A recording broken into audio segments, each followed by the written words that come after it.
This is a desert country with no permanent lakes and no running rivers. The palm-fringed oasis was the traditional place for rest and refreshment, but even these are now changing out of all recognition. Near the university city of El Ain, 100 miles from the coast, the oasis of Ain Fatal, water of the Prophet. Here a new holiday resort has blossomed and will soon open.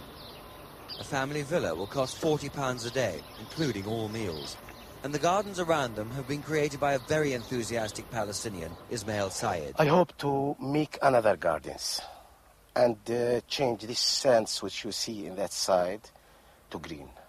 I hope to see all UAE green. This is my hope. And I hope that in any point of this area to be there is one tree. In any point. I hope that. Turning the desert green and keeping it green costs a lot of money and a lot of water, millions of gallons a day. And everywhere, reminders of another passion, horse racing and camel racing. To those used to the gentle paddocks of the British racing scene, the saddling enclosure at Al Makam will come as a bit of a shock. The Arabs are keen camel racers. A serious owner might have up to 2,000 to choose from. And they race over long distances, 5 or 10 miles and more. The young jockeys in their racing silks might also come as a bit of a surprise. They are supposed to be over 10 years old. Some certainly look younger. And they're equipped with walkie-talkies to keep in touch with their trainers as they race round, and Velcro on their jodhpurs to keep them in touch with their camels.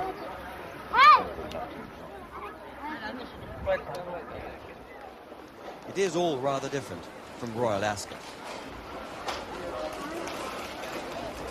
But the Prince seemed in good form as he arrived just before the first race, and the Princess too was chatting happily to her hosts.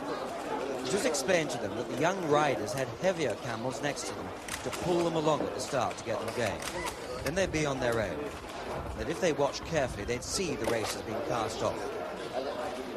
There were some 35 actual contenders in this race. They came up to the start closely controlled. But the royal couple very nearly saw a nasty accident as they came under starters' orders. Watch the far end. An over-keen jockey nearly lost his head in the starting line. The lad next to him was also close to being unseated, despite the Velcro on his pads. The Prince was clearly intrigued by all this, but in moments all the riders were ready, under starters' orders, and they're off. The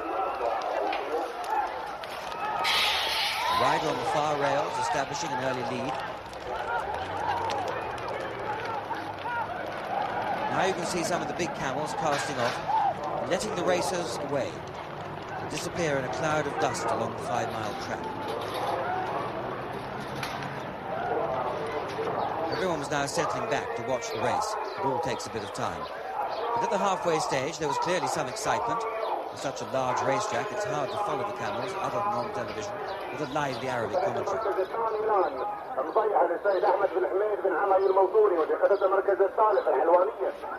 Into the final straight they came at last.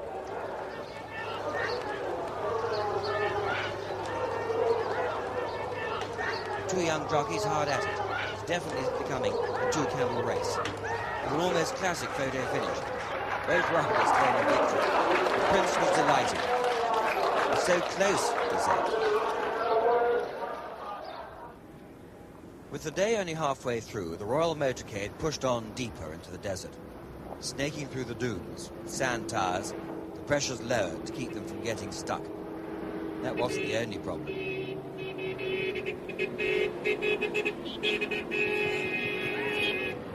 With the lead car clearing the way, Prince Charles was able to speed along at the wheel of his Range Rover.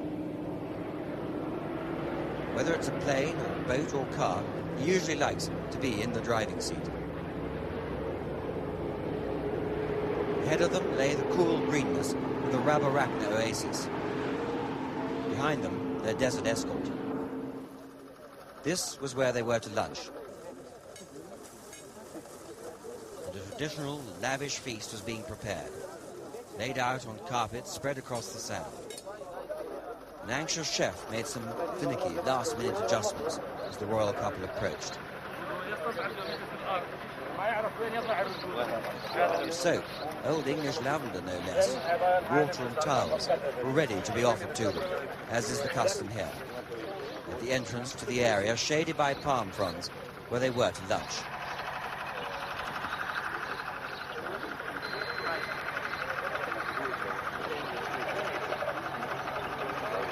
All this ready for a very relaxed princess, dressed comfortably for moving around in the desert.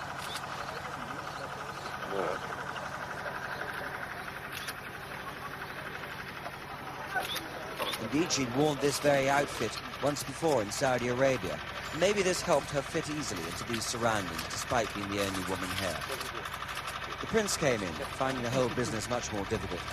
In fact, he just explained to his host that he considered all this much easier for women, because they were double-jointed.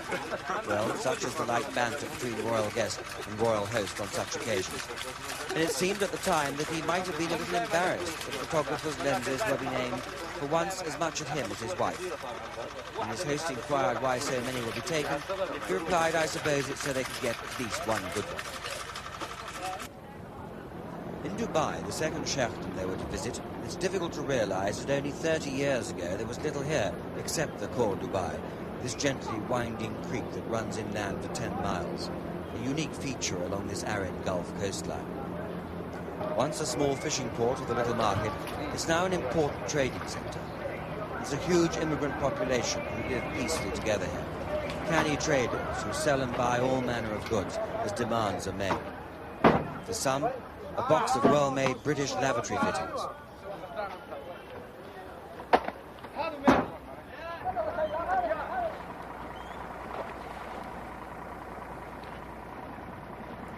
Oil, of course, is the basis for this newfound wealth, although Dubai's prosperity has for a long time been based on its liberal attitude to trade, which then has now attracted merchants particularly from India and Persia. Other long-established connections include the Royal Navy, whose first ship in here was the Seahorse in 1775. Among her crew, a young midshipman who'd had to be invalided home the following year. His name was Horatio Nelson. So here, too, the links with Britain go back a long way.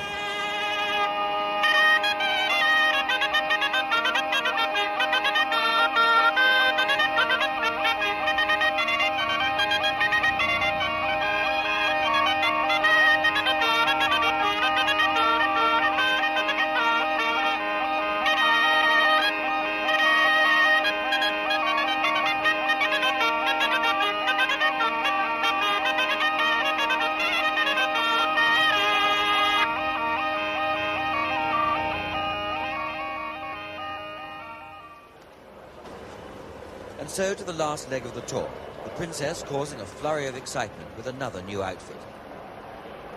But no sign yet of the problems that were beginning to develop, because it was now that the Iranians, again raising the Salman Rushdie affair, protested about this tour, which they called an insult to Muslims worldwide. Indeed, the princess was looking very relaxed as she chatted to her host, Crown Prince Sheikh Maktoum. In any case, guests in Arab countries are always well protected. And the royal couple's Mercedes, lent by a local sheikh, was in fact heavily armoured against bombs and bullets.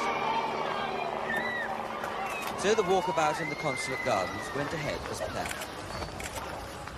With hundreds of young girl guides and brownies and cubs lining the paths for a chance to see and maybe even talk with the prince and princess. There's of course the usual cover and surveillance overhead, and a close watch being kept all round from the rooftops.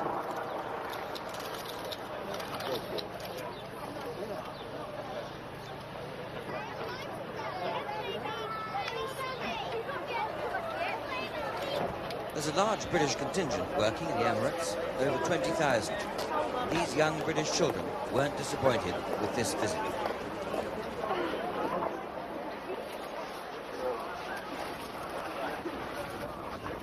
This was an easy, informal event.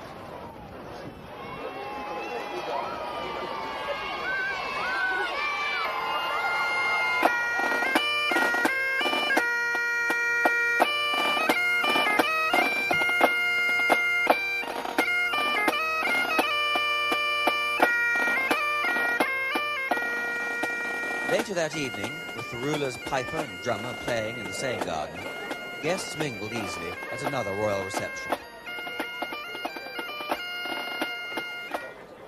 Inside, members of the British community were being presented at a fairly rapid pace. Not surprising, with some 400 handshakes for them both to make. The prince knew by now that he'd have to withdraw from a polo tournament the next day, because London feared for his safety. But the princess, whose last engagement this was, didn't know that she'd be flying back on the ruler's private jumbo jet, because her British Airways flight was delayed.